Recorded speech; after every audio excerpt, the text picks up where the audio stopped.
ಕೇಂದ್ರ ಸಂಘ ಕಂದಾಯ ಭವನ ಬೆಂಗಳೂರು ಇವರ ನೇತೃತ್ವದಲ್ಲಿ ನಾವು ಕರ್ನಾಟಕ ರಾಜ್ಯದಾದ್ಯಂತ ನಮ್ಮ ಗ್ರಾಮ ಆಡಳಿತಾಧಿಕಾರಿಗಳ ಹಲವಾರು ಸಮಸ್ಯೆಗಳಿದ್ದು ಅವುಗಳ ಬೇಡಿಕೆಗಳನ್ನು ಪೂರೈಕೆ ಸಲುವಾಗಿ ಈಗಾಗಲೇ 1ನೇ ಹಂತದ ಮುಷ್ಕರವನ್ನು ಕೈಗೊಂಡು ನಂತರ ಅದರ ಬೇಡಿಕೆಗಳನ್ನು ಈಡೇರಿಸುವುದಾಗಿ ಸರ್ಕಾರ ಭರವಸೆ ನೀಡಿದ ನಂತರ ಮುಷ್ಕರವನ್ನು ವಾಪಸ್ ತೆಗೆದುಕೊಂಡಿರುತ್ತೇವೆ.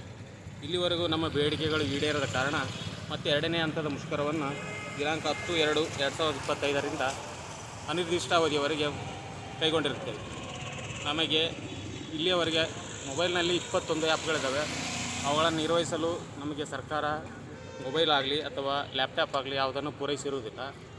ಸುಮಾರು ಒಂದು 20 ವರ್ಷಗಳ ಸೇವೆಯನ್ನು ಸಲ್ಲಿಸಿದರೂ ಇಲ್ಲಿವರೆಗೂ ಪದೋನ್ನತಿಯಾಗಿರುವುದಿಲ್ಲ.